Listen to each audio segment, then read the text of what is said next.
Welcome to Sixth Row Center, your best seat in the house for movie chat. I'm Heath, and that's JD. Hello, JD. Hey, everybody. And that over there is Rob. Hello, Rob. Hello there. Today, we're going to talk about the 2001 science fiction psychological thriller Donnie Darko, written and directed by Richard Kelly as his debut feature. Kelly went on to do Southland Tales and The Box, and then nothing since 2009, strangely enough. Donnie Darko stars Jake Gyllenhaal as the eponymous Donnie, with mother and father Mary McDonnell and Holmes Osborne, sisters Davy Chase and real-life sister Maggie Gyllenhaal, as well as Noah Wylie, Drew Barrymore, Beth Grant, Katharine Ross, Jenna Malone, and Patrick Swayze.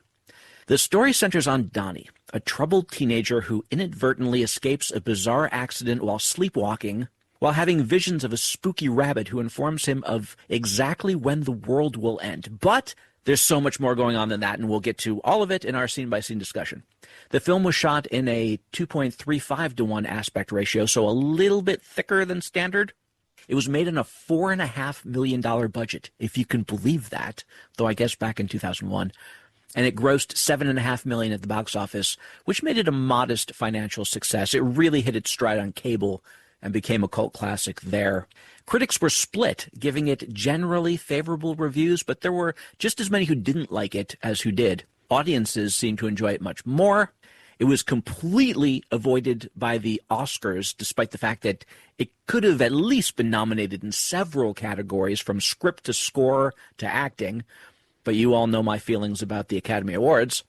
Donnie Darko was released 3 days before my birthday in 2001, but I didn't see it until about a year or two later on Netflix, back when Netflix used to mail you actual DVDs.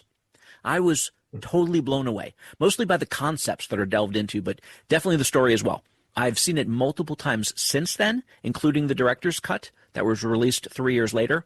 I have Donnie Darko rated at a 7.83, which puts it inside my top 150 movies of all time. Do you guys remember your first viewing of Donnie Darko? And if so, tell us about that. And then briefly give us an overview of the movie, as well as a 1 to 10 rating for each: acting, directing, and story.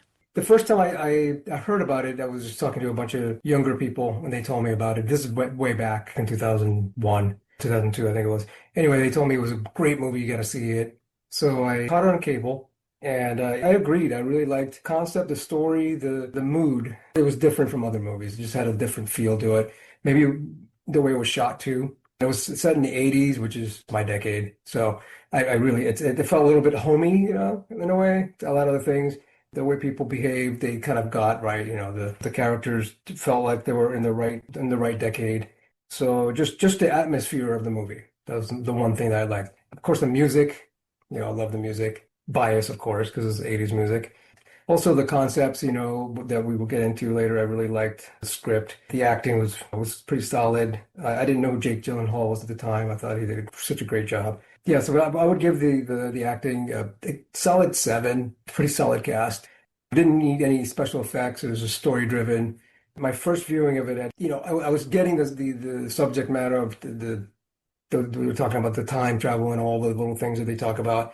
Later on, I just kind of, I didn't rewatch it for a while, so it just kind of sat with me for a while, and I kind of didn't know how to feel about the ending, and I had to make my own interpretation of it, because I really didn't, I didn't go out to look at reviews. I just thought, okay, this is the way I feel about the movie. I liked the ending. I liked the way they left it.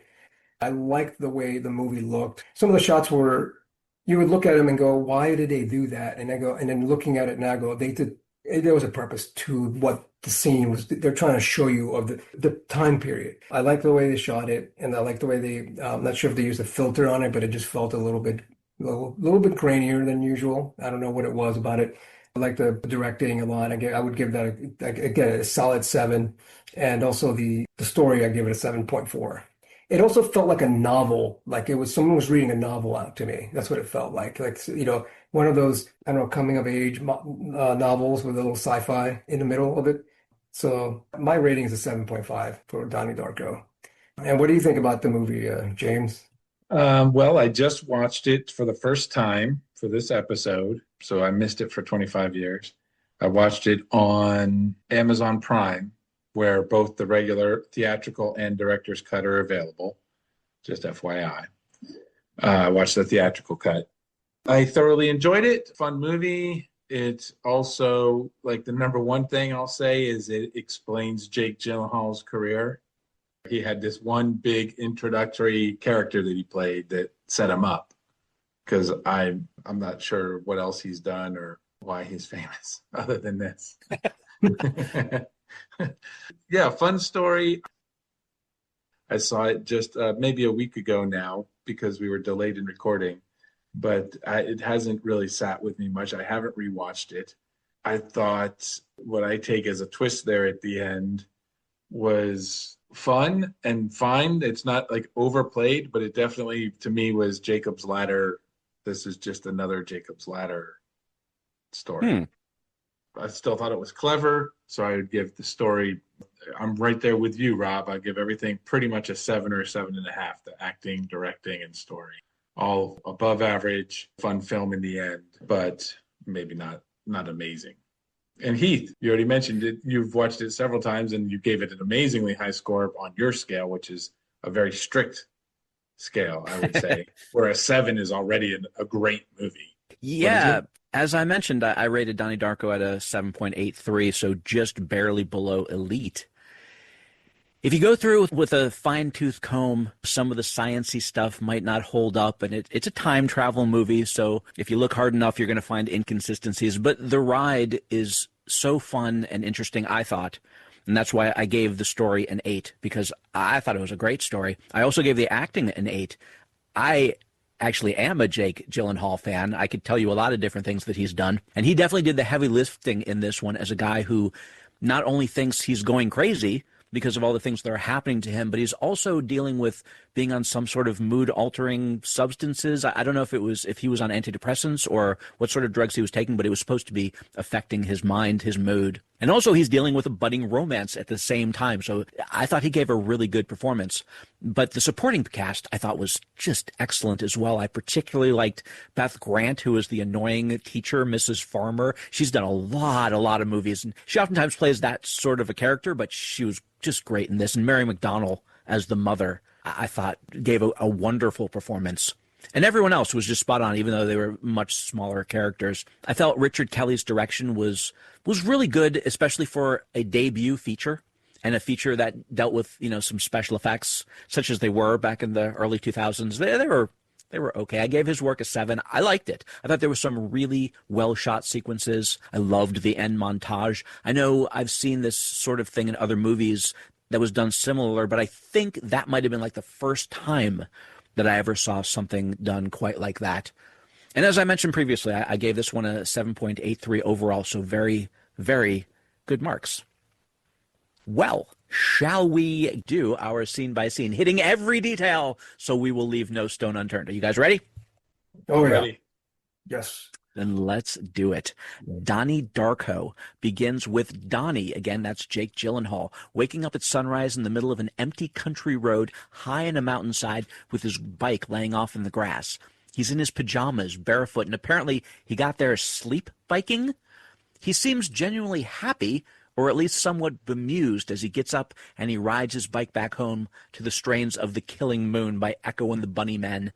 And, when I think about this movie, or when I thought about it before I just recently rewatched it to do this episode, I thought there was a great 80s song on every single scene. But it turns out there are only 4 80s songs in the movie. And then, I'm not giving anything away, but at the very end, there's a Halloween party, and they play a bunch of songs at the Halloween party, but they're not like featured songs. But this was one of the ones that was featured, Echo and the Bunnymen, which when I do karaoke, this is one of my standards. So I love this song. Especially the first couple of scenes where it's almost like a music video. And it had, to me, a very powerful effect. I felt transported to the 80s, and I'm in the movie now, right? Like, so not only was it entertaining because I liked the music, but it set that mood and drew you into the periodness of the film. Yeah, a lot of great 80s songs, but don't shortchange the score by Michael Andrews, which is phenomenal. I really love this score. As he rides home, just like you're saying, JD, We see the town that he lives in. It's the upper middle class suburban town of Middlesex, Virginia, in the year of 1988, and it's coming on Halloween. And I just love, just like you were saying, you really get a feeling for this time period, for the area that we're going to be dealing with for the next couple of hours. And the 80s, of course. And we see his family, his father playfully turning the leaf blower on elder sister Elizabeth. We see the mother reading Stephen King's It, which is probably what I was reading back in 1988, while the younger sister Samantha is jumping on a trampoline. We go into the house. We see the refrigerator, and there's a big note on the refrigerator that says, "Where is Donnie?" And we already know where he is. He was sleep riding, and he was up on the top of a mountain somewhere.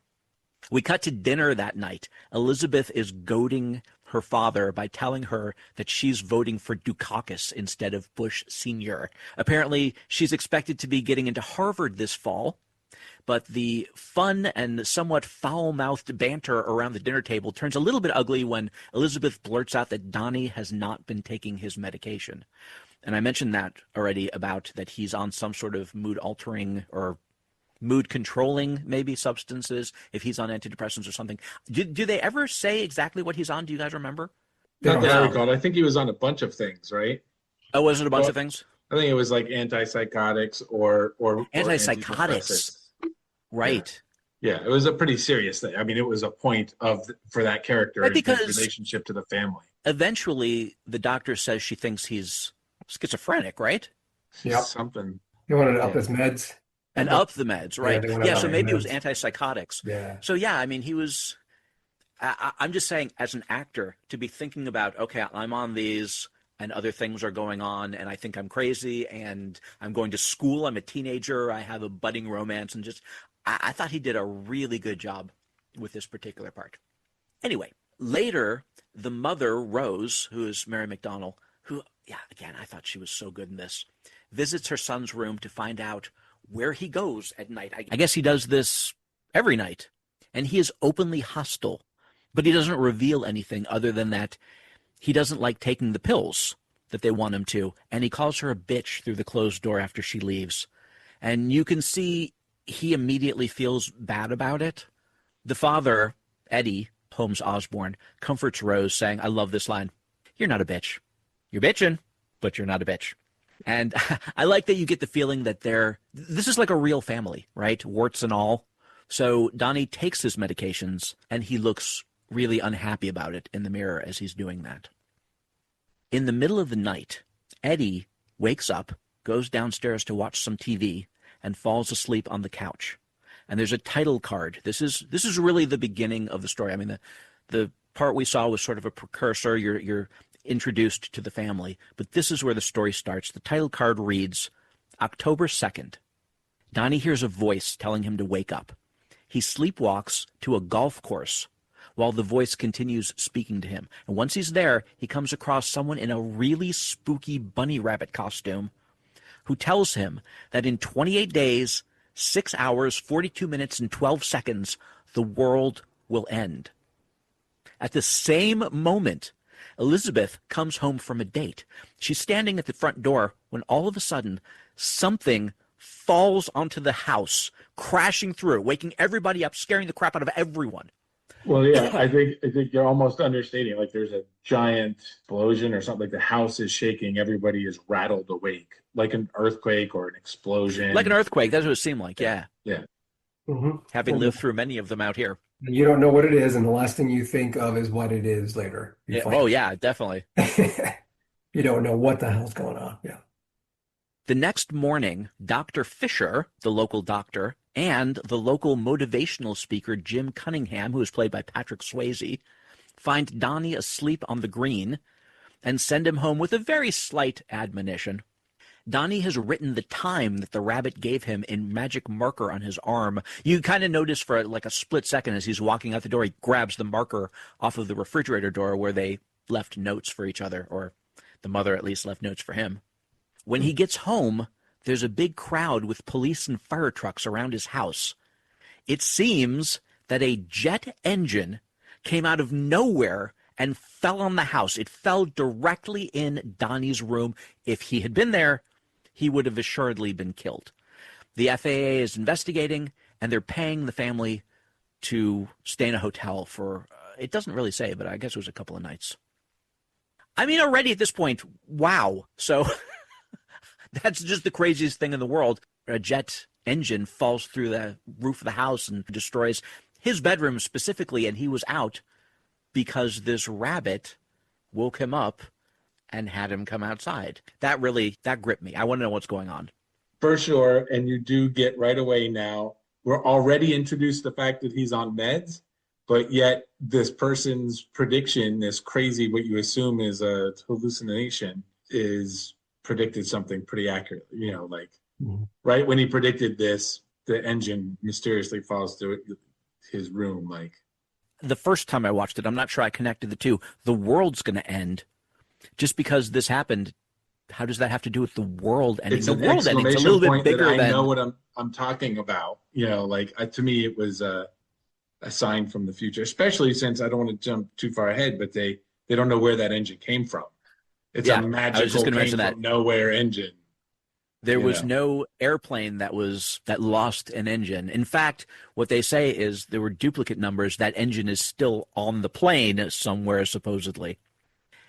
The next morning, waiting for the school bus, we see Samantha, the youngest daughter, with her friends, and we see Donnie with his friends. And there's also a girl named Charita, a fat little Chinese girl, who responds to every comment with, "Shut up!" Which I don't know why, but I really liked her. We meet all the other kids and the teachers, including the new hot chick student, Gretchen Ross, played by Jenna Malone, during the beginning of the school day montage, which is set to Head Over Heels by Tears for Fears. So that's just another 80s song. And another great montage, very similar to the opening one, where it's all in slow motion and he's walking through the school and you just get to see sort of everybody there, the teachers, the students, and again, you meet the new kid in school, which is Jenna Malone. Class begins with Miss Pomeroy, who is Drew Barrymore, teaching Graham Greene's The Destructors. The new girl shows up and she's told to sit beside the boy she thinks is the cutest. And of course, she sits next to Donnie. Have any of you guys ever read any Graham Greene? No, I don't think so. Nope. But I did think it was extremely weird that the teacher said, sit next to the boy you think is cute. Like into Bizarro Land, right? Like, again, like referencing now the end where certain things just throughout don't really jive, right? There's something off with that teacher and that whole scenario. Huh. I didn't see that. I just thought she was kind of, you would consider her the cool teacher. Absolutely. And today, that would never, ever, ever, ever fly. But in the 80s, I don't know. Yeah. I just think that she's the cool teacher, you know? But maybe not. After school, driving home, Donnie's father almost hits Roberta Sparrow, a former teacher who seems to have lost her senses. The kids all call her Grandma Death, and she's always going to check her mail over and over again. When Donnie gets out of the car to help her out of the road, she whispers something to him that we don't find out what it is for a good long time, until near the end of the movie. There's something I will say right now. We've gone over a bunch of different movies, the three of us, and even more, I guess, me and JD. And most of the movies that we've talked about are really good movies. Like, we've talked about some really good movies, you know, Batman and Inception and just Weapons and some really, really good and well-written movies. And I do believe this movie was well-written, but something that's really different that stood out to me, especially as I was writing out this piece so I could explain the scene by scene. The scenes are really short and cut up. I don't know if you noticed that while you were watching it, but it was some of the better written movies have perhaps longer, more extended scenes that kind of go into each other. And this one, again, I'm not saying it was bad because I enjoyed this movie a lot, but I found the writing to be really choppy, especially like scene, just really short things. Yeah, I noticed that too because I was taking notes, and it does seem like I'm done with that scene in a very really fast, quick way. You know, and there's not a lot description within the scene. But like you said, a lot of it is quick and next scene, right? But even though that's true, it still worked. It feels like you're reading a novel with very short chapters. You know, you ever read one of those Yes. where the chapter is like two pages long, and you go and you go to and you some of those are very good, and then and this feels like that. I know that when I saw it the first time, it didn't bother me at all, and the scene seemed to flow well. All I can say is that when I was doing this, I really noticed it a lot. I took that as like a deliberate choice. It's again kind of video style storytelling, Ah, short attention span, 80s kids, right. which of course were even worse now with the phones. But I did take it as an aesthetic, almost like a Cameron Crowe kind of feel to me. Like he was going for this feel on purpose. That choppiness was not sloppy writing. It was.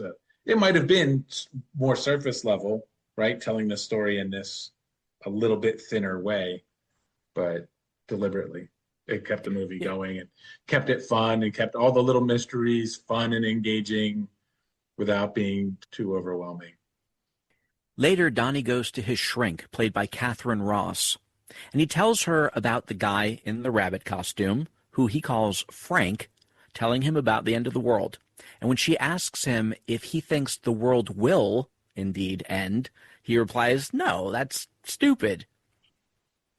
And that's the end of that scene. Yeah, really fast little scenes. But I guess you get everything out of each scene that you need to, which is perfect. Including the That's question of, did he really think that was stupid, or is he just placating her? Right? true. That's actually what I remembered, what you had said about him being on this medication, and is it all just a delusion? The rabbit and everything, is he just mental? I really think that's what the director was going for, what the writer was going for, to get you to wonder, is he crazy or is this really Yeah. happening? No, I think almost Absolutely. for sure. Yeah, this is another one where you're kind of playing the movie. It's fun to figure out the mystery of the movie. I'm of the school that just because you're crazy doesn't mean that they're not coming for you. So, Absolutely. because I thought the same thing, he could be nuts completely. Doesn't mean that Frank the Bunny isn't calling him from the future, you know? Because how long has he been taking these meds? And how long has he been having these sleepwalk episodes and whatever? But it's only where we saw that something actually occurred. So maybe he is crazy. Maybe it's the fact that he's crazy that allows him to be able to do the things that he does. I don't want to get into it too much because it's way further into the movie, but the idea is floated out there. I can't, honestly, I don't remember if it was floated out there in this movie or in the director's cut. I think in both, that the name Donnie Darko sounds like a superhero. Yeah. And They say perhaps, that. They say that. oh, okay, good. Yeah. And perhaps the whole point of the reason why he's able to do what he does, and we'll get to it, obviously, Mhm. is because he has superpowers, which I think is pretty damn cool. At school the next day, Mrs. Farmer, who, again, I've mentioned, a wonderful character actress, Beth Grant, who is a huge Jim Cunningham fan, shows her class one of his motivational videos. And we get another title card. And the title cards basically are going to count down the time remaining that the rabbit told him that he had written on his arm. It says October 6th, 24 days remain. That night, Donnie has another dream of Frank. In the dream, Donnie gets an axe and chops through a water main at his school. And of course, the next morning at the bus stop, they discover that the school is flooded, classes are canceled. Also, the axe that was used was found buried in the head of the bronze statue of the school mascot, with a note spray painted on the ground before it reading, "They made me do it." I mean, I guess obviously you know he did it. You don't know why he did it. It's menacing. Again, either he's crazy, or even you've got this like 12 monkeys kind of like, you can't trust this guy from the future. Like, even if you're like, okay, you're from the future and you picked me to help on this mission, but you're not thinking of me. You need something from me, and you're going to do whatever it takes to get my attention and get this done. Right? Like, even with all the psychotics and all how weird things are and the superhero, like all the references that make you think he's probably just crazy. The engine really did fall through his roof in this movie. Like, that's the balancing factor that made it fun. Which is it?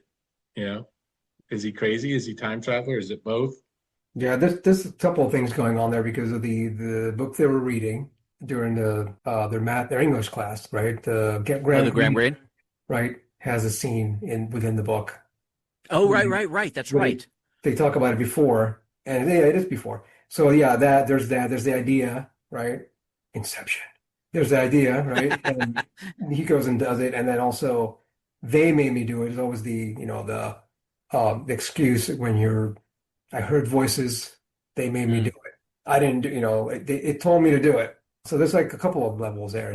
He has the idea. Now you think it's his idea because he just read it in class and he went out and did it. And then there's Frank, the bunny from the future that's telling him things. So, but at that point, if you're watching the storyline, you go, is he doing it because he's crazy or because the bunny is telling him to do it? He realizes that he's being manipulated into doing things, or he's just using it as an excuse. So there's a lot going on in that scene. When I saw it, I go, that's why it kind of threw me a little bit going, oh, is he really just nuts? Because he just read that book, he did this, right? And then this is the first viewing, of course. That's when I remember thinking that one scene made me doubt a little bit because he was okay, he's reading things, he's doing things, and now he's using the voice told me to do it, excuse. That was my thought process the first time. I remember just that one, I remember that particular scene from the first time. Walking home from the bus stop, Donnie comes across Gretchen being harassed by teen scumbags Alex Greenwald and a very young Seth Rogen. Right. She asks if he'll walk her home. And on the walk, they learn a little bit about each other. Her parents are divorced. Her father stabbed her mother and fled. They had to change their names, and that's why they moved to Middlesex. Later, the shrink, Dr. Thurman, hypnotizes Donnie, but he becomes embarrassingly sexual, and the doctor ends it prematurely. Like the chopping through the water main and flooding the school, I like to believe that everything has a reason. If a writer is writing it, that it has a reason. But I realize that's absolutely not true. Sometimes writers think, oh, this is really cool, and I'm going to stick this in here no matter what happens because I think it's really cool.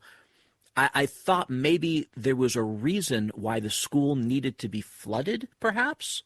Maybe so he could have the day off so that he could walk Gretchen home. Maybe it was something like that. But I can't for the life of me understand why the scene with the shrink was in the movie other than that it was kind of a cool scene, right? True. No, And yeah, I agree with it's that because it didn't need to be in the middle of unless this is what I thought, maybe the movie was longer and that had a different subplot that we didn't know about. But and there is a director's cut, but I don't remember if that scene goes a little further or not. Sure. Yeah, I that scene just took doesn't go it. any further, but it doesn't necessarily lead to anything either, is what I is getting at. Right. Well, to me, it just set up the relationship with the therapist some, and Mm. you probably could have been cut, but it's not like the movie was super long, and I thought it just reinforced that relationship. It comes up throughout the movie. His relationship with the therapist is central, or at least Definitely. one of the pillars of his whole character. I liked that she cut it short, and it was just the end of the scene. Like you can trust her; she's a real therapist. There's nothing weird going on with her. JD, sure you haven't been in that kind of therapy. Sure. Frank told me to say I haven't. I just think it's possible, it's not impossible, that maybe something like that had happened to the writer in real life, and he just kind of wanted to put that in because it was like, oh, wow, yeah. One time somebody put me under hypnosis, and I woke up and I was, Yeah. jacking off or something, I don't know. Yeah, especially if you're 17. Yeah, that's weird. And he woke up and he was like, what the hell? That's weird. What's going on? Anyway, the next day at school, the police take handwriting samples from all the kids to match it to the note written on the ground near the mascot. The scumbags, that's not Seth Rogen, the other one, accosts Donnie in the bathroom. After school, Donnie and his friends are shooting bottles with air rifles and having a lewd conversation about Smurfs. Grandma Death almost gets run over again. They watch as she's wandering to her mailbox. And you wonder again, what's the whole thing with Grandma Death? I think the whole Smurfs conversation was, I don't know, it reminds me of I want to be Quentin Tarantino and put in some sort of really interesting conversation while we're not necessarily talking about anything. I don't have problems with these things. They flesh out, they make the characters more real, more 3D. Right. Yeah, and I wrote down here very accurate description of Smith. That was my note. I agreed 100%, and the whole thing with not having a penis too. Why not? Why? What's life worth without your penis? Very accurate. And I hope I never know. why you gotta get all smart on us? That one, I like that one. Yeah, yeah. I don't think I mentioned it at all, but I think you're supposed to understand that Donnie is like really intelligent. Certainly more so than the rest of his friends. Although his sister is getting into Harvard, so she must be pretty smart too. Mhm. Well, and he's super smart. Like they in fact let him Right. get away with some stuff because he's so smart, right? I His, thought with the Smurf scene, I'll just to wrap that up, it harkened back to me very much of Clerks, where they were talking Mm. about the Death Star and all the innocent vendors who were there building the Death Star and got blown up. And they were just workers and like it was one of those conversations, character building scene. That night, there's a PTA meeting, and before the principal can speak about the investigation into the flood, which is what it's about, Mrs. Farmer, like you mentioned previously, Rob, Mrs. Farmer starts yelling about how Graham Greene's The Destroyers should be banned, and it's obviously why the school was flooded since the kids in the story destroy and flood an old man's house. Meanwhile, Donnie, after taking his meds again, has a conversation with Frank the Rabbit. He asks Frank why Frank made him flood the school, and Frank said it's because they're in great danger. Frank asked Donnie if he believes in time travel, and that's where the whole time travel thing starts, right here with this conversation. The following day, at school, Donnie gets in trouble with Mrs. Farmer because he can't play along with her stupid assignment and ends up telling her to shove it up her ass, which Donnie's father finds amusing when the parents are called in by the principal. But Donnie is punished, and we find out that Mrs. Farmer's daughter and the Darko's youngest daughter, Samantha, have been in a dance group together for 2 years. So while they don't necessarily know each other that well, Mrs. Farmer and Rose are friends, and Rose tries to apologize for Donnie, but Mrs. Farmer will have none of it and blames Rose for her son's behavior. I think it was interesting at this point you discover, and I don't know why I wouldn't have guessed it, but this town is very kind of traditional and religious. And I guess they kind of, even Donnie's family, where the father wants to vote for Bush as opposed to Dukakis. because they do mention God quite a few times, and Yeah. it's more of a traditional little town, and they seem to know each other. Everybody knows each other. Yeah, a small town. The next title card says October 10th, 20 days remain.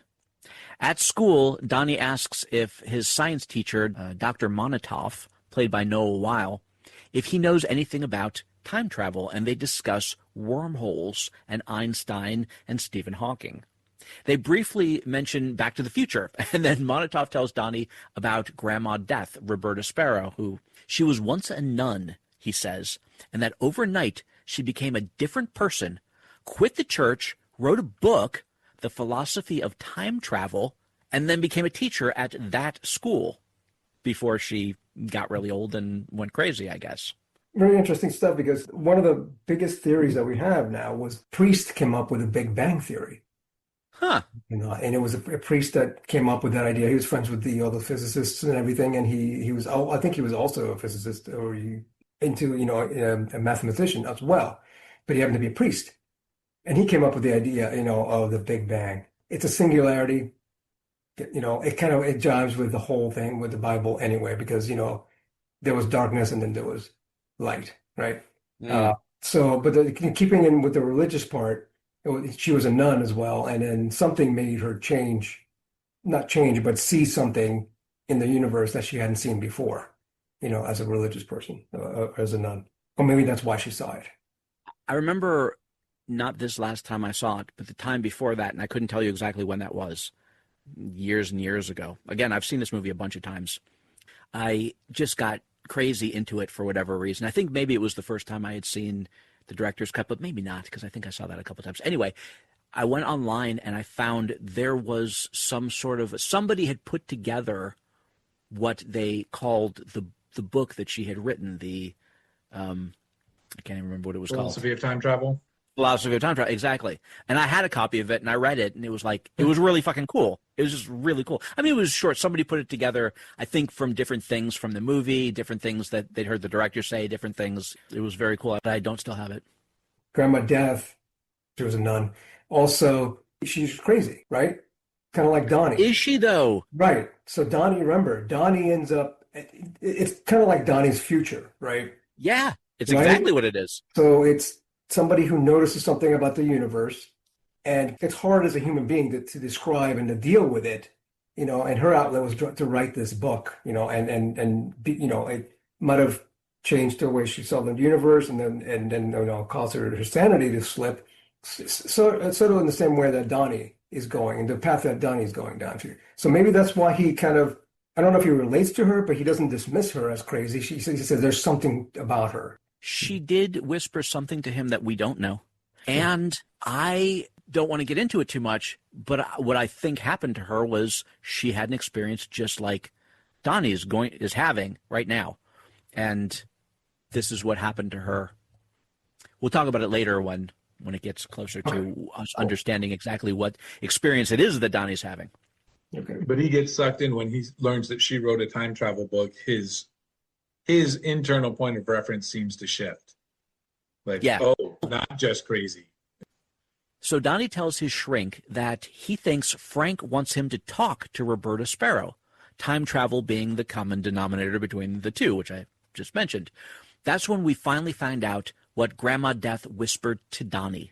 She said, "Every living creature dies alone." And they discuss being alone, and for some reason, they discuss it in relationship to God. Donnie says, "I don't want to be alone," but she's more like alone in the universe kind of thing. But I took it as, just being alone. You could be alone.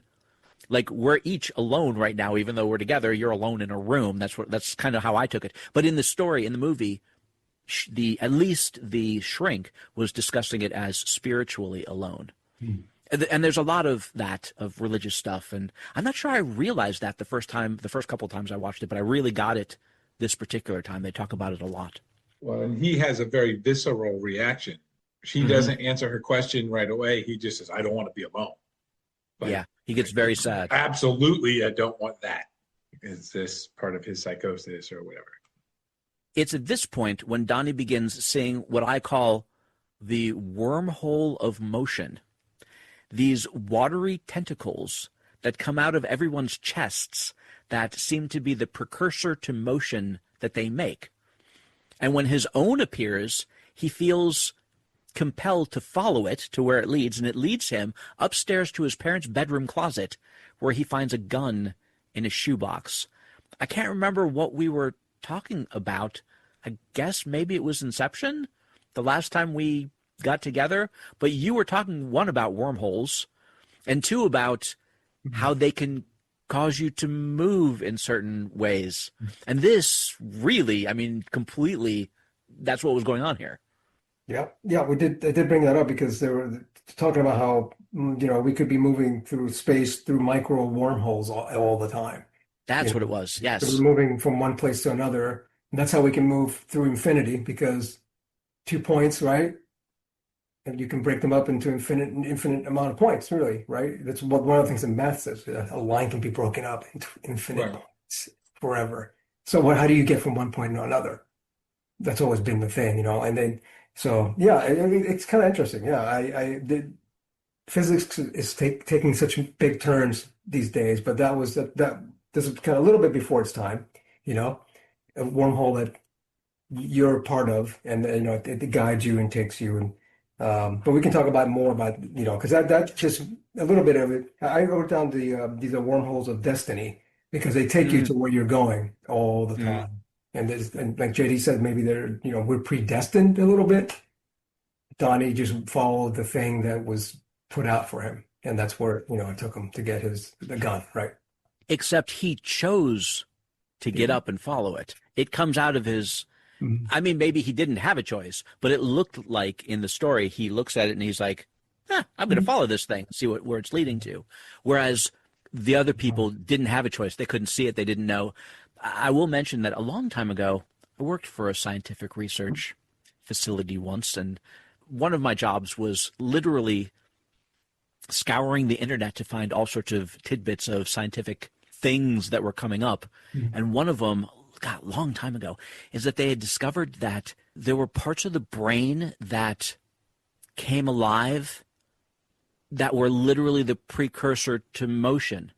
Like before you knew you were going to say, move your arm or grab a pencil or stand up or whatever, something in your mind, before you even knew it, before you had the cognization that I'm going to do this, something happened in your mind, and then you did the motion. And to me, when I saw this for the first time, which was only shortly after that, because this was way back that I was working there, it was like 25 years ago or so, that's what I saw. It was like, wow, this is like that concept. I don't even think I thought that they were necessarily wormholes, because you're going to see in the movie wormholes later, and you can see that that's what they were.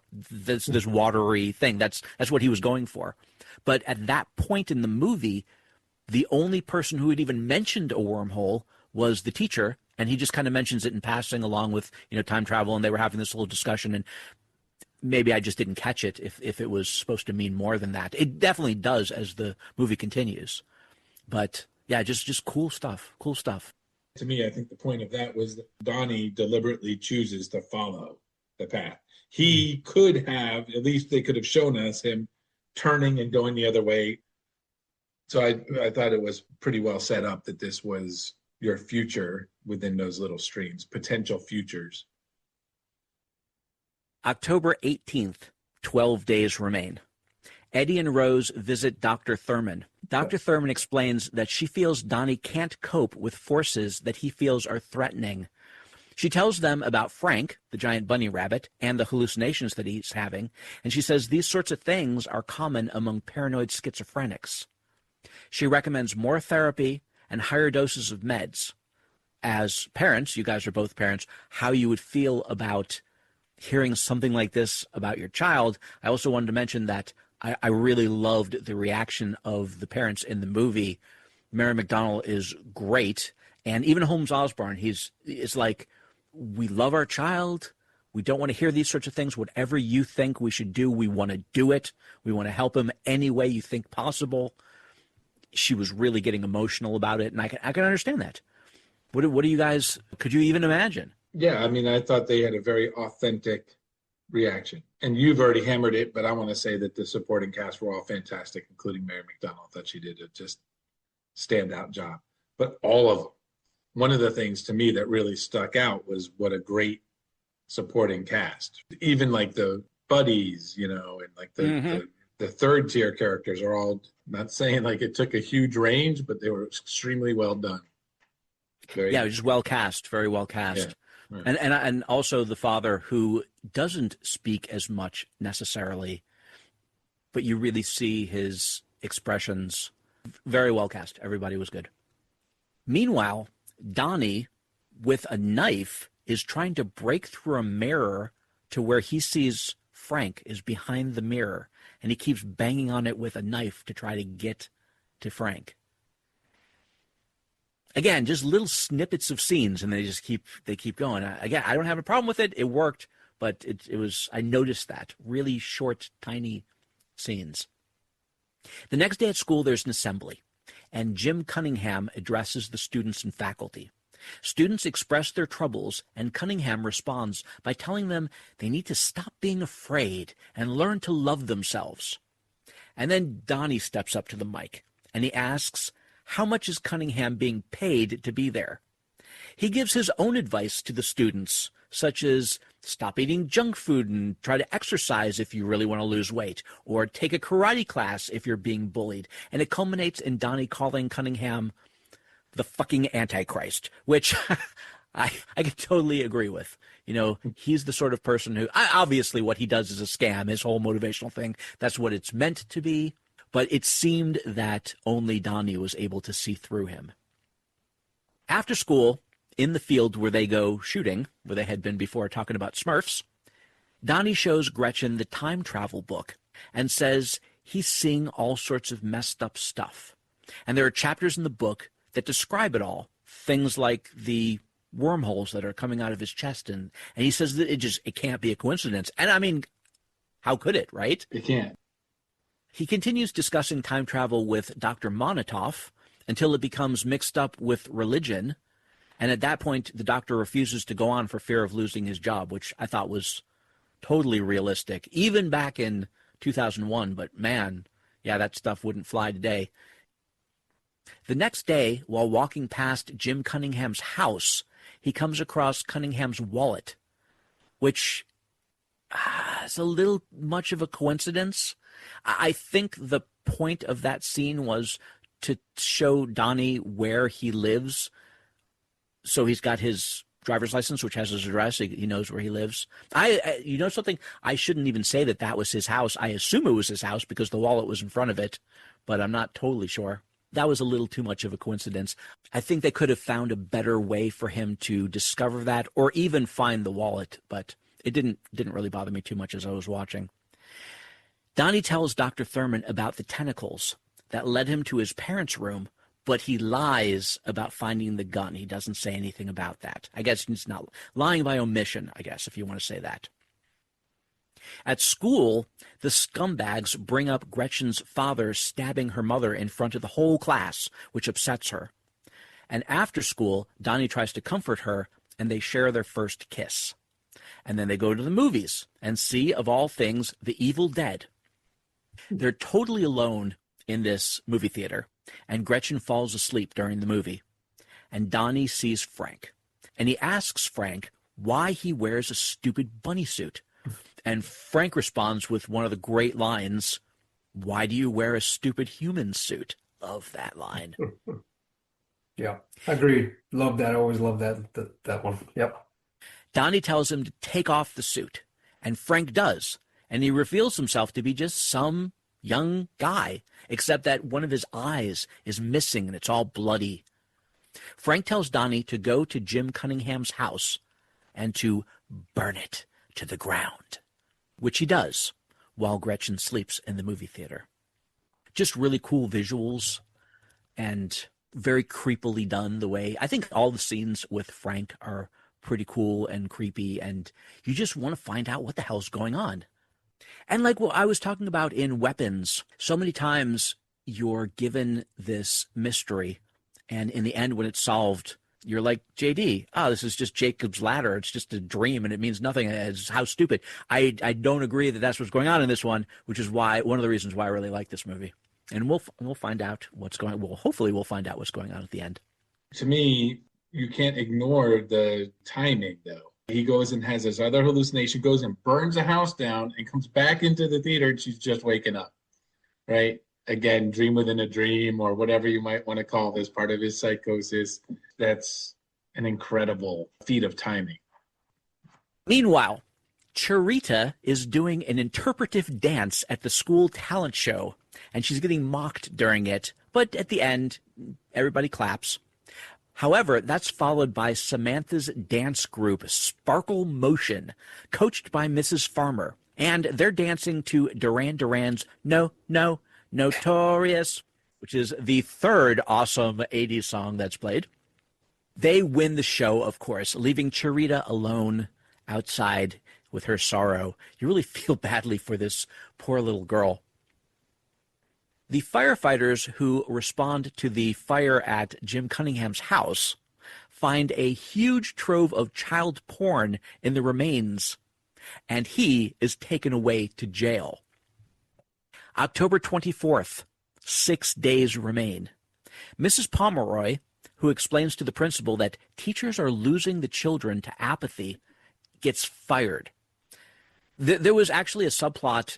They talk about it briefly in the PTA meeting, the fact that Graham Greene's The Destroyers was being taught there, and that Beth Grant's character thinks it's pornography, which is, ridiculous. But there was the subplot that went on a little bit more about that she is being held responsible for teaching kids things that other parents and teachers and the principal don't think should be in the curriculum. And it concludes with her being fired. She goes outside to vent her frustrations. I believe she screams, "Fuck." Nobody's out there, but when she turns around, Charita is sitting there all sadly. When she returns, the principal is announcing that Sparkle Motion has been invited to perform on Star Search in L.A. However, when Mrs. Farmer, the leader of Sparkle Motion, but also Jim Cunningham's biggest supporter, finds out that he's been arrested, she's the one who wants to head up his defense. So she asks Rose if she could accompany the children to L.A., which Rose doesn't want to, but she does. So Rose takes Samantha and the troupe to L.A. Eddie is also away. He's on a business trip in New York. Thus, Elizabeth is alone with Donnie for a few days. October 26th, 4 days remaining. Donnie is the last person to see Miss Pomeroy as she cleans out her desk. And she has cellar door written on her chalkboard. He asks her about it, and she says, "A famous linguist once said that of all the phrases in the English language, cellar door is the most beautiful." And then she leaves. Interesting. Don't know if I agree with that. Maybe if you're from another country and you don't know English and you hear cellar door, and Maybe. it just melts. Yeah, melts. Yeah, I don't know.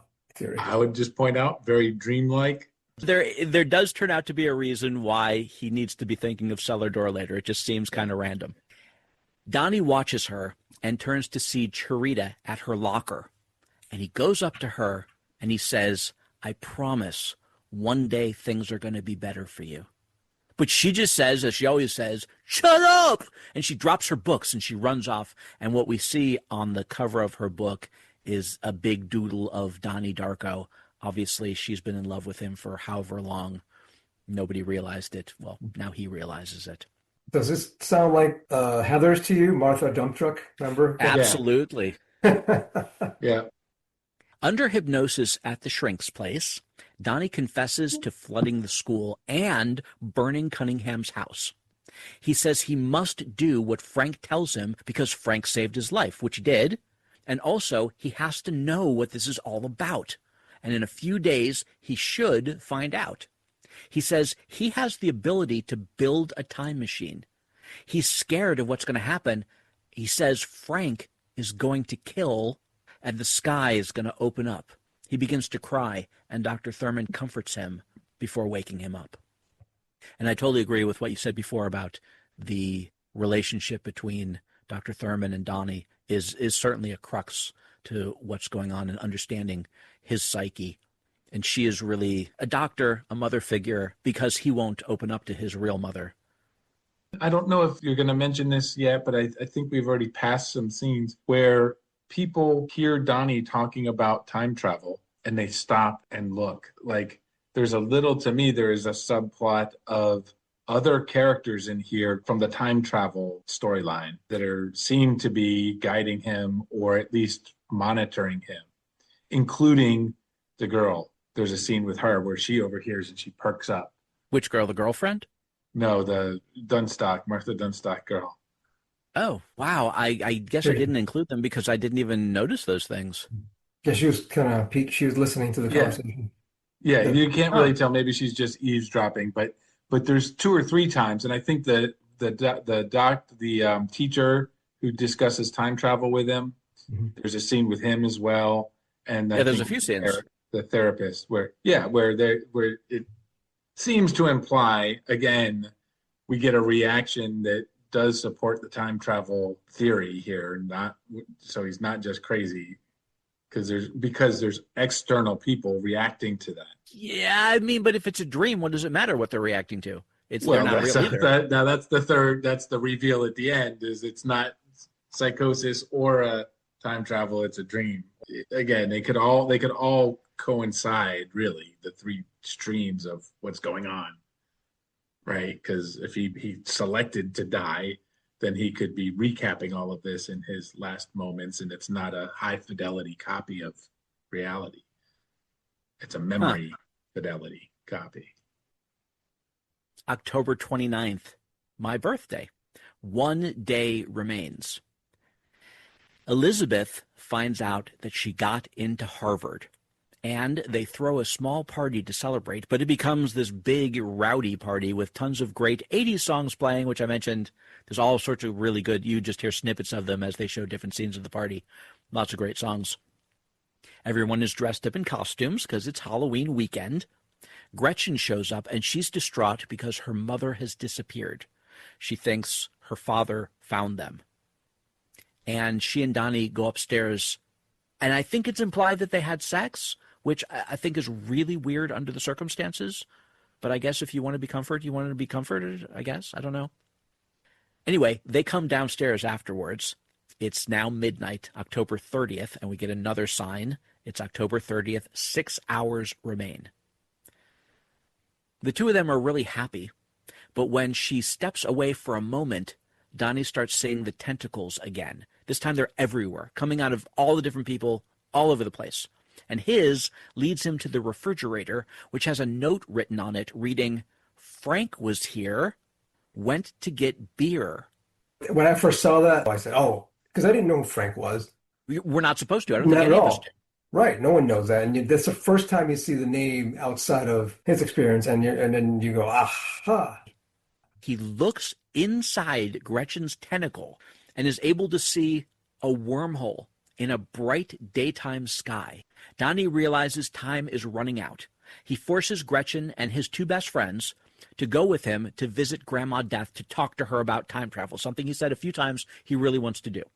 They break in through her cellar door, but while looking around the empty basement, they're attacked by the high school scumbags, and they're pulled outside at knife point. Seth Rogen throws Gretchen to the ground. When a car comes driving up, Seth Rogen and both of Donnie's friends, they run off.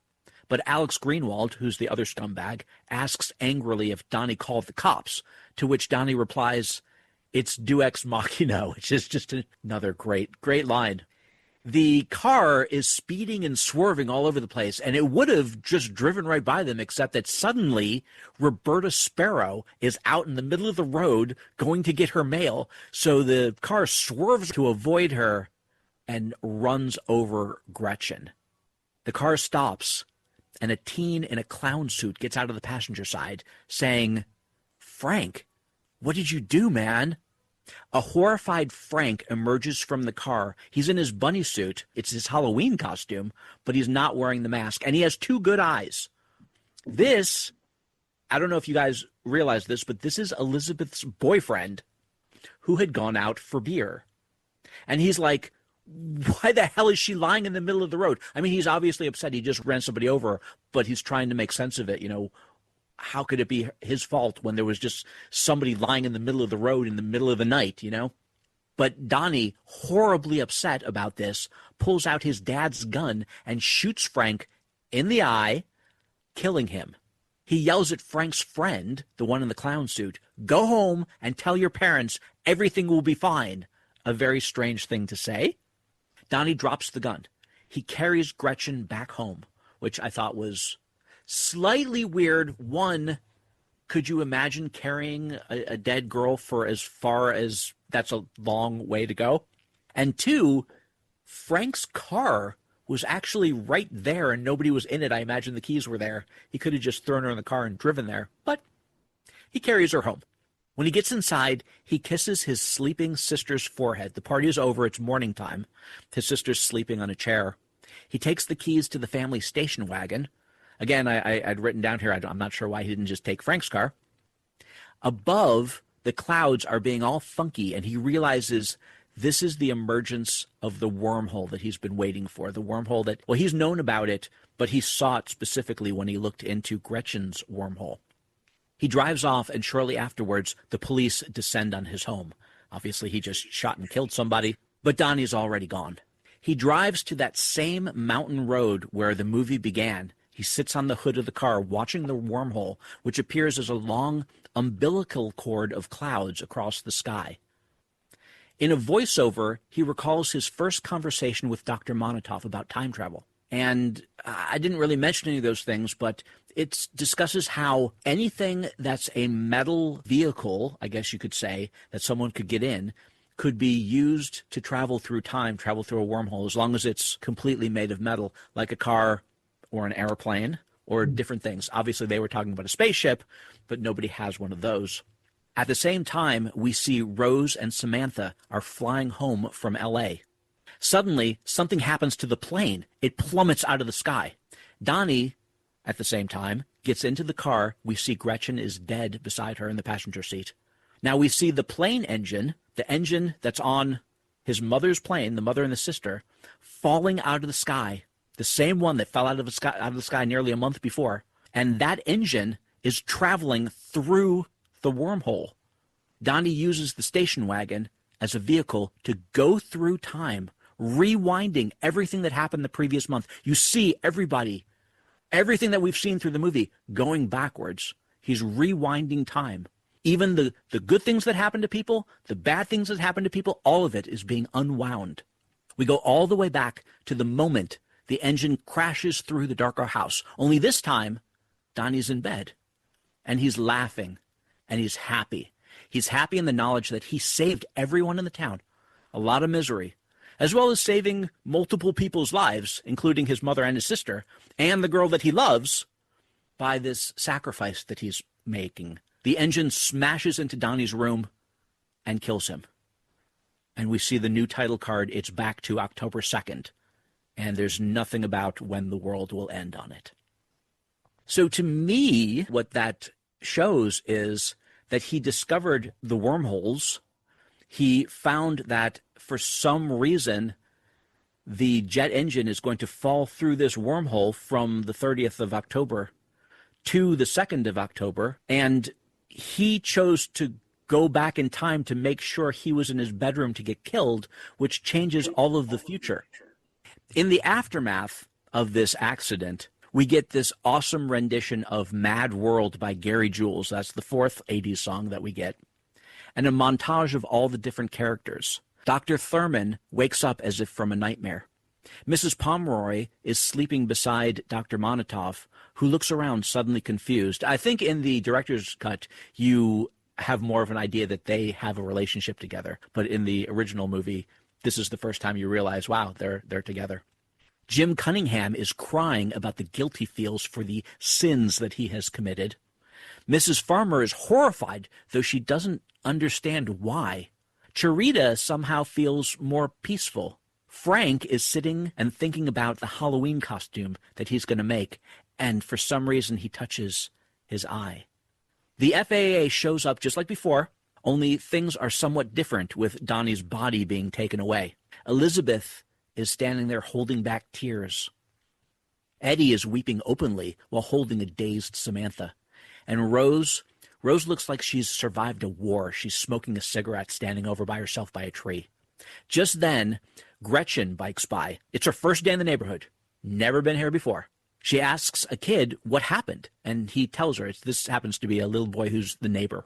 Although in the director's cut, again, I'm pretty sure I remember when Gretchen is asking the little boy about what happened, the little boy says, yeah, it's my neighbor. His name was Donnie Darko. And she says, wow, that sounds like a superhero. And the little boy says, yeah, it does, doesn't it? For some reason, Gretchen, and Rose share eye contact, and they look at each other as if they know each other, even though they couldn't possibly have. And Gretchen waves, and Rose waves back. And the little boy who's looking over in the same direction sees Rose wave and thinks she's waving at him, and he waves back. And that is how the movie ends. I think you tell it better than the movie. It's actually, I think I enjoy it. Thank you. That's very kind. I think I like your telling of it. No, I like the movie. It's a great movie. When the engine falls through his room and he dies and all of that, and we talked about this earlier. I thought of it as imperative that he do that, not just for them, but everybody, for everybody's sakes. Because I felt like something had happened that wasn't supposed to happen. And I felt like it was a pocket universe had been created, kind of like a absolutely yes offshoot of what reality should have been, because Donnie broke that reality because he had the ability to do that. Yes, and because of him, it had broken reality, so he had to go back to the point where he But the only thing that that's what I thought. pulled him out The only reason he wasn't in his bed is because Frank came back in time and dragged him to the golf course. Yes. So that Yeah. doesn't make sense. Almost everything to me points to this was just him dying at the end from a freak accident and his brain filling it all in, except Heath. I agree with Rob. The way you told it, right, just 2 minutes ago, made it all crystal clear. The girl came up after, and it's her first day Right. in town. She Right. could There's not no have way been he could have been in this big it's long not dream. right. He's never met Right. her.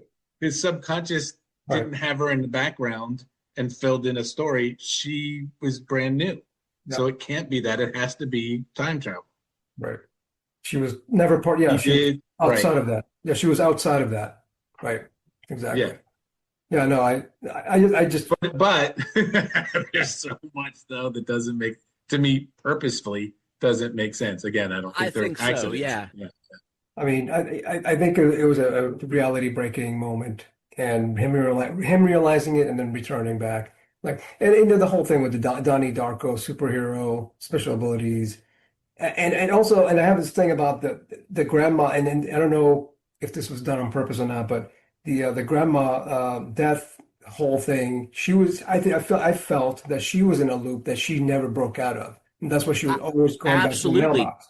Yeah. Absolutely. You know, Donnie, I didn't mention it. I did not mention it in the movie, but Donnie writes her a letter. Right. And I think it's in the parallel universe. So when this thing happens, it creates this parallel universe. I think that's why you see the whole montage at the end. Everybody in their head, they have this other life that they lived for a month, but they're waking up now and it's like, that never happened. Was that a dream? What's going on? That's why everybody seems so confused. My interpretation of it. No, yeah. Yeah. I don't think there's interpretation there. I think that's in the movie. I think that's what he was going for. Yeah. Whether Yeah. he executed it well or not. That was intense. Well, it engaged us, so I think he did execute, including the mom. The mom being in this weird daze. She's not hysterically crying. She's not happy or anything. She's processing clearly, but in a daze, and waves at the girl. And I don't know that it's necessarily a recognition. They're just a shared moment. Yeah. I mean, absolutely. I felt it was a recognition. And again, I probably felt that way because of the way I think the whole thing with the parallel universe. They did know each other for a month sort of thing. Right. The end of the movie with the whole waving. Jenna Malone waving at Mary McDonnell waving back, but the kid thinking it was to him and they're waving. And I don't know, something about that I just really loved, even though it to me is kind of meaningless. It reminded me, I assume you guys have seen, do you remember the very end of The Graduate? They get on the bus, they go to the back of the bus, and they're just looking, and it just stays on them forever. Yeah. And it's like, that's kind of how I felt. And for whatever reason, I found that moment incredibly profound. And I found this incredibly profound. I've heard many times, many writers will tell you, or movie makers, I guess, not necessarily writers, directors will tell you, if you have a great ending, it almost doesn't matter what you've done for the previous however many hours. Right. Something about that ending really grabbed me. I mean, not that I didn't enjoy the rest of the movie, because I absolutely did. I mean, I'm sure we have like lots of examples of that. I don't know. Y tu mamá también, the very, very, very, very end. It's kind of like that because it ends with like a shot at the window, and then the shot with the one guy sitting at by himself, just having his coffee, and his friend leaves, and you see him walk by the window and then turn around and walk the other way, and then that's how it ends. The last couple of sentences are very key, because he kind of looks at it, he doesn't, but they don't look at each other, and then he walks in the other direction, and then the movie ends, cuts to black, and that's kind of like that, one of those scenes where you're like. To me, that scene made me want, I want to know a little bit more. Absolutely. And they're waving, and then it cuts off, and you go, I want to know what they're feeling and what's going to happen next. I didn't take the boy waving as him mistaking that she's waving at him. I thought it was a human moment, and he was just joining in. Like he saw them waving at each other, but he was just standing there awkwardly and felt for her. He knew it was Donnie's mom. And here's the thing, you mentioned, Heath, like the people remembering or I think Rob, you mentioned the grandma death being stuck in her own loop. They were all in a loop. Who is Frank? Why is Frank talking to Donnie? He's the one that Donnie kills.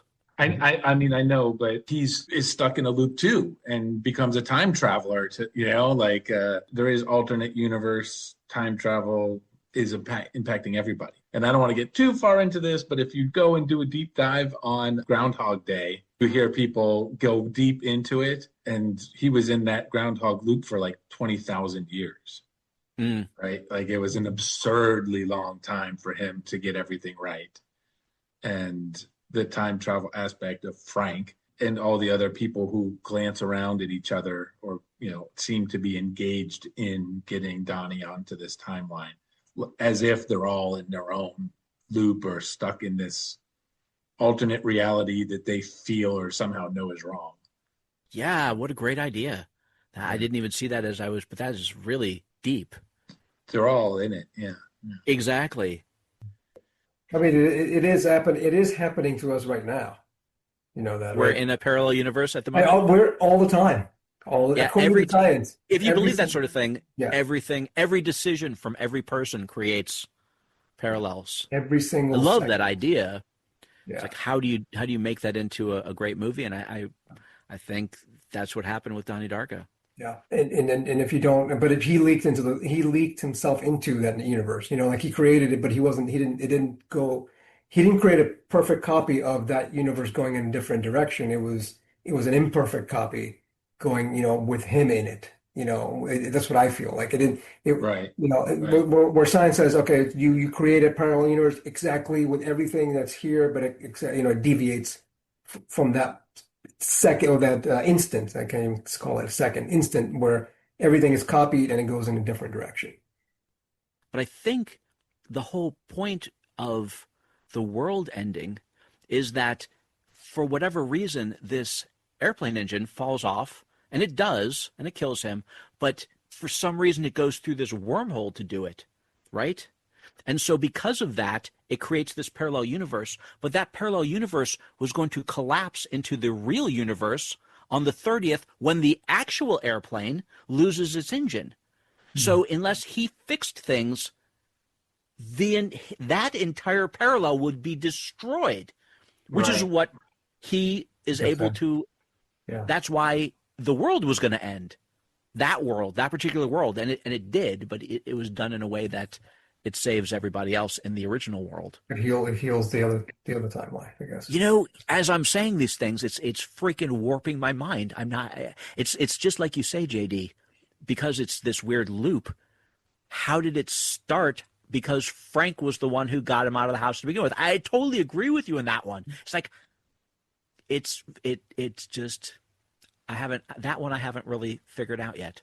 It's funny because I was just thinking, we have a hard time with time, this kind of thing, right? Because our human brains aren't geared for it really well. The aliens probably go, stupid humans. They don't get Donnie Darko. They keep talking about it. It's no big deal. It happens all the time. Time, space, it's whatever. And we're sitting here talking about it still. And people go, I almost get it, but then I don't get it. Maybe because Donnie is a hero who sacrificed himself, they all endure that month-long alternate universe just to give Donnie another month and let him enjoy that and let him fall in love. Interesting thought. Because why would Frank do it otherwise? Frank is the reason he got distracted and put everybody in danger. In that world where they've now figured out time travel, they might give this to him. So they give him 30 days. But he falls in love in those 30 days and has a whole Ferris Bueller's Day Off month, and even though he goes through some traumatic stuff, he is smiling in a lot of scenes. Absolutely. He's given joy. He gets to go wreck the school and it works out for him. He gets to kill and expose the pedophile by burning down his house. And everything works out. He goes and burns the house down and comes back to the theater just in time. That's all the things that you want to do, right? All the things you want to do, but then you can't. Yeah. I see it as these things were necessary to get to the end. It wasn't for his own enjoyment. If he No, didn't, if he didn't flood the school, certain things wouldn't have happened. If he didn't burn down Cunningham's house, then Beth Grant would have been on the plane, not the mother, and it just different things. Right. He had to do it in a certain way for it all to work out. Yeah, it's But a who whole knows? thing. It's fun to talk to play the movie. Absolutely. It's a whole, and it brings up a lot of things like cause and effect, right? Yeah. That's the thing. Yeah. Cause and effect. But like if you break cause and effect, this is the worst thing that could happen. If you break that symmetry of the universe, the cause and effect symmetry, then that's one of the notes I took here, where if he does make the choices that he wants to make, then I'm not saying that we're predestined to do everything, but if you're just making the choices that you want outside of everything else around you, you could break the universe because I'm not saying there's an order, and maybe this is just a religious kind of thing, but and JD brought it up last time where, what is self-determination, right? What is that? Does it exist? So if Donnie says, no, I'm not going to die, or maybe he did decide, I'm going to get up. I don't know if Frank is his conscience or something else that he brought in to make him get out of bed. The teacher says, if you make your own destiny, you'll break everything down. That's what he said. Like if particles decided we're not going to do what we're supposed to do, that would destroy everything, because really we need that to work in order to have the universe work. So cause and effect, super important. That's one of the things I always thought about heaven. Heaven has no cause and effect, because heaven you can do whatever you want, and it's eternal, right? You could wish anything. If you're wishing and things are coming through, that breaks symmetry, that breaks everything, that breaks cause and effect, because you can die before you're born, or whatever. It doesn't make any sense, right? And so that one of the things about this movie is breaking that cause and effect could destroy everything. That's another thing too, that the physicist brings that up during the discussion about wormholes and time travel. This is where the movie takes you. So that is going to end our scene-by-scene discussion of Donnie Darko. Do you guys have anything else that you'd like to add? Great film. Fun to talk about. Definitely fun to talk about. It grows in different directions. Sometimes, directions that you don't think, you haven't explored yet. Right. Good movie. Agreed. All right, then, that's going to do it from the Sixth Row Center. Now we have to go, because the next movie we want to see is starting right this minute.